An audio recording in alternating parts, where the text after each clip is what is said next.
ஓப்பட திமுக காரன் பார்த்து கேக்குறேன், நாளைக்கே ஒரு ஸ்டேஜ போடுவோம், எல்லா பத்திரிகையும் கூப்பிட்டு 2 பேர் தான் அந்த ஸ்டேஜ்ல இருக்கணும். எல்லா நிர்வாகிகளும் இந்த கேள்வியை பதில் சொல்லுங்க.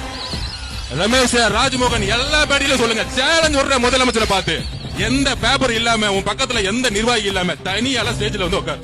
என் தலைவர் தனியா வருவார். 2 பேரை வச்சு பிரஸ் கான்ஃபரன்ஸ் நடத்துவோம்.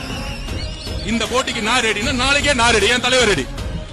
இந்த அள்ளு சில்லறைக்கெல்லாம் என் தலைவர் பதில் சொல்ல மாட்டாரு.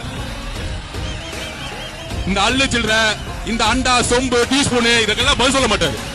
என்ன ஒருத்தருக்கு தான் இங்க போட்டியே திமுக, டிவிக்கு திமுக. அப்ப யாருக்கு பதில் சொல்லணும்?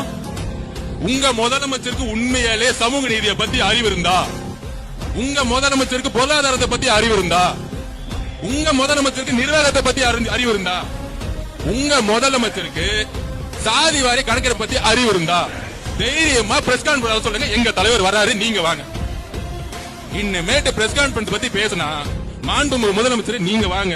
2 பேரை எப்படி அமெரிக்கால உட்கார்ந்து முதலமைச்சர் பிரைம் மினிஸ்டர் பிரசிடென்ட் ஆகும் 2 பேரும் உட்கார்ந்து பேசுவாங்க மக்கள் முன்னாடி. 2 பேரை பேச வைப்போம். ஃபர்ஸ்ட் ஷாட்லயே அவுட். ஏன்னா ஷூட்டிங் இல்ல, கேமரால சிஎம் போயிட்டே இருப்பாரு. எங்க தலைவருக்கு கேமராவே தேவையில்லை, அவர் ஆல்ரெடி நடிகரா இருந்து வந்தவரியா. நீ ஸ்கிரிப்ட், அவரு உணர்வு. இங்க உண்மை இருக்கு, நீ ஸ்கிரிப்ட்ல இருக்கிற. ஸ்கிரிப்டுக்கு உண்மைக்கு நிறைய வித்தியாசம் இருக்கு. மாண்புமிகு முதலமைச்சர் அவர்களே, பிரஸ் கான்ஃபரன்ஸ் பத்தி நீங்க பேசுறீங்க.